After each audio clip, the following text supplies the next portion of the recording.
Hey everybody, this is Michael and I'm here in Hephzibah, Georgia with some of my friends here. Say hi, you guys. What's up? And we're here today to just have a fun time. It's a couple days after Easter, and so we've got the family out here. I don't know if you can see off there in the distance, but my wife and little baby girl are over there, and grandma is there for the baby girl, and my mother-in-law and aunt. So just out here to fly the drone, the multi-rotor quadcopter, if you will. Right now I'm just in video mode. I've got it set to 2.7K for the resolution, 30 frames per second. I've done my pre-flight check with the exception of what they call the compass dance. So I'm going to go ahead and do that part of the pre-flight. As you can see here, I'll go ahead and point the camera inside here. You can see I've got my video display with all the in-flight telemetry provided by the OSD Mini, also a DJI product. And I've got a little camera here set up so that I can kind of narrate this flight. I know I've seen that before on YouTube and wanted to just kind of talk through the flight as I'm experiencing it. So, hope you guys enjoy.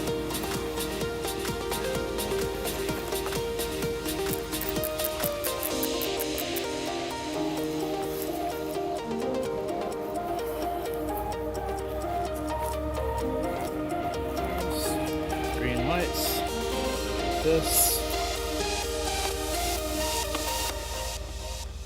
lights, and we are ready to go. Enjoy.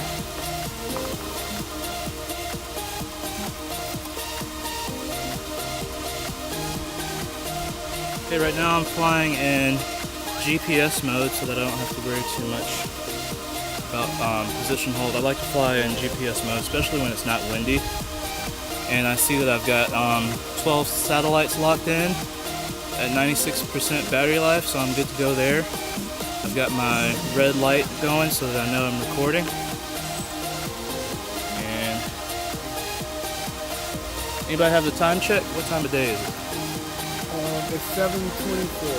7:24. So got a nice little sunset going on. I've never flown here before, but I am making sure that I'm aware of where any trees are.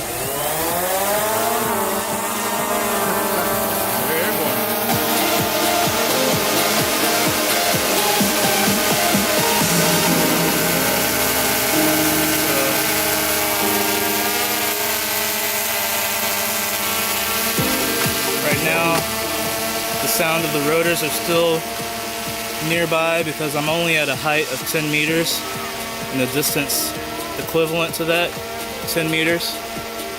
So it's as high up as it is far. Now I'm just going to rotate around so I can have a good view of the horizon. You can see the cars passing by on this road.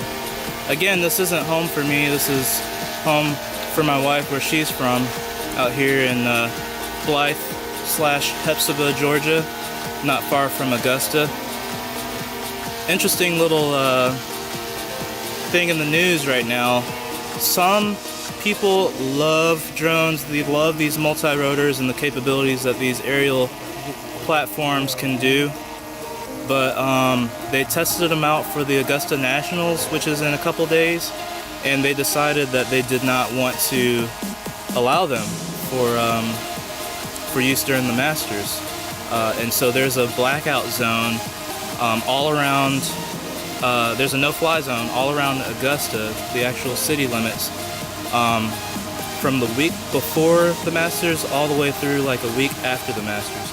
So that's why, another reason why we're out here, just nowhere near downtown Augusta. As you can see, we're out in the middle of this field, and that's the recreation center. I believe it's called Blythe Recreation Park, something like that.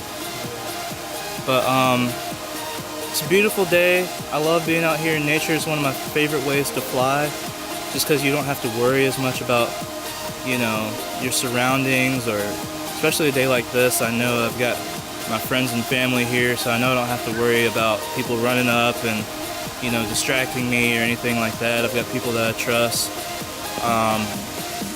So I'm able to rotate around here. You can see this is a pretty cool track. It's like a walking path slash track. I know I've seen people walking their dogs out here before. Just kind of enjoying this peaceful, serene environment. As I walk, as I rotate around some more, you can see the sun there in the distance, about to set on the horizon. But right now I'm directly overhead. So what I'm gonna do, I'm at about 48 meters high, still only about 10 meters away from me.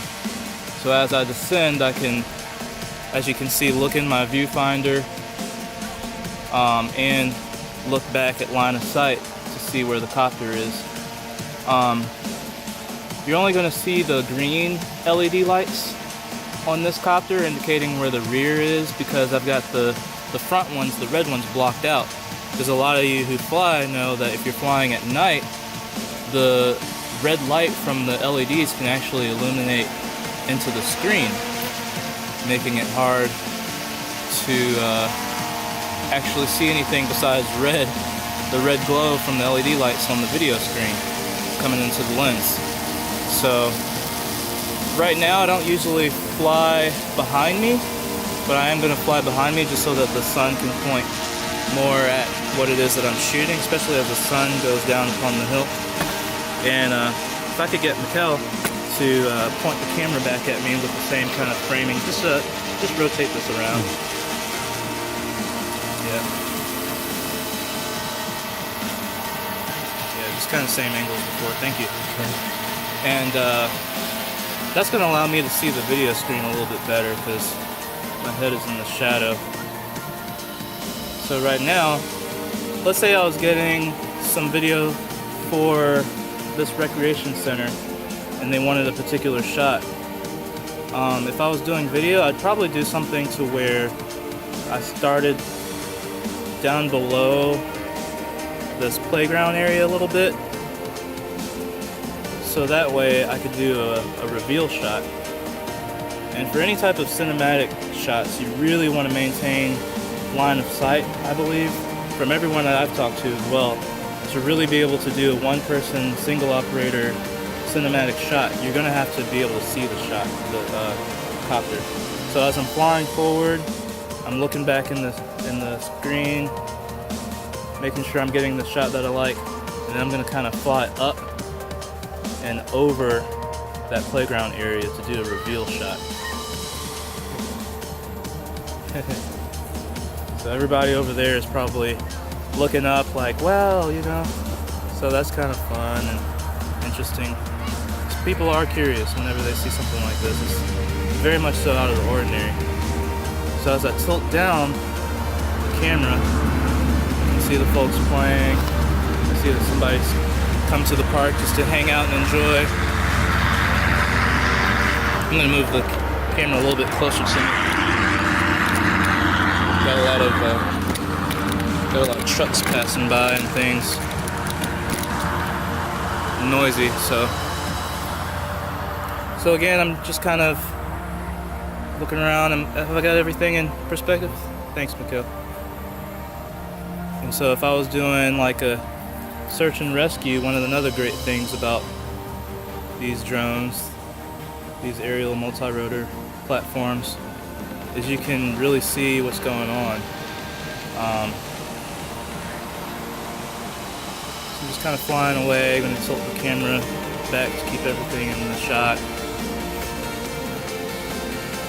And let's say there was another cool building behind me. What I would probably do is fly backwards and then start to ascend, going up and over the object. And that's another way to do a cinematic shot that's a reveal.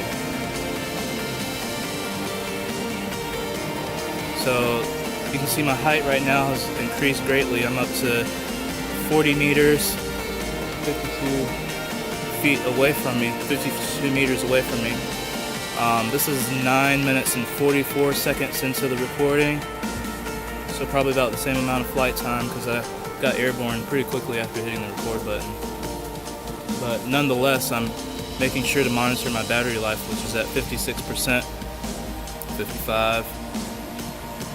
Just taking in the sights, And let's say if we were at a lake or something and we wanted to know how crowded certain areas of the lake were, that's when you really want to get some altitude, and see we're increasing altitude pretty quickly here. Guys, take a look at that.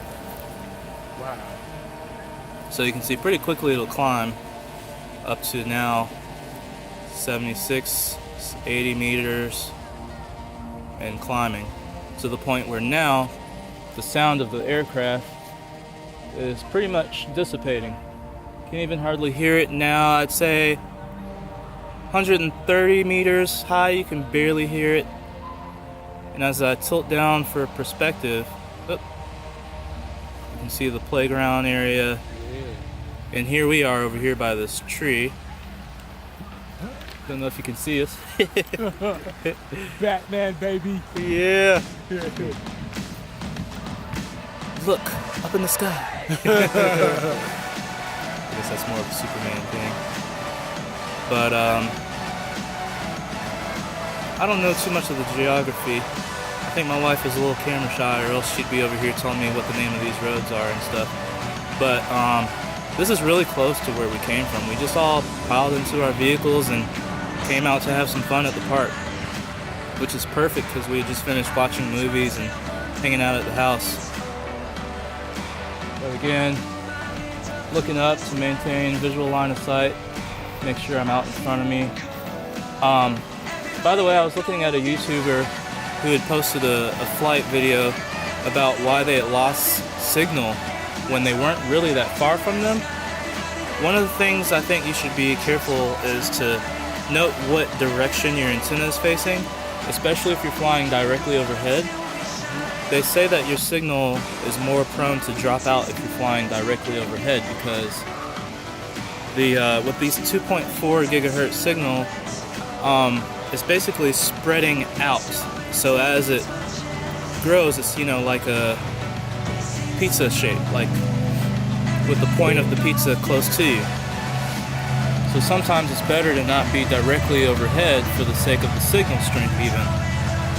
Another thing that this particular poster had mentioned was that his batteries were getting low in his controller, perhaps, because he had flown maybe 30 plus flights without switching out the batteries on his controller, which of course are just AA.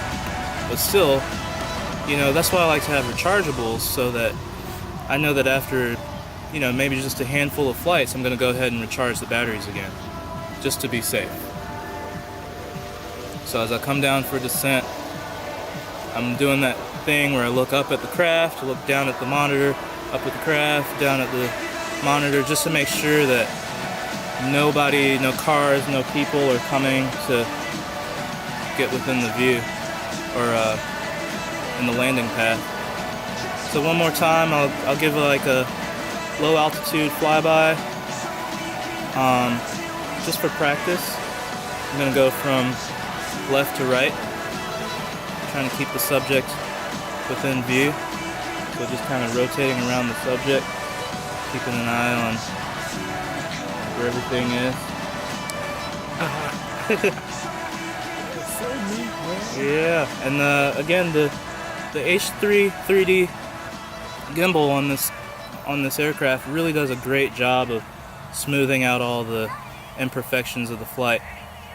So as I go to the right, go to camera left, it stays smooth. So I've got ourself in view.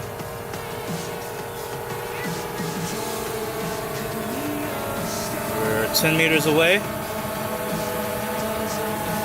Keeping an eye on it. 8 meters away. 7. Looking at where I'm going to land. 6. Double checking. Beginning descent. About 5 meters away. Preparing for touchdown.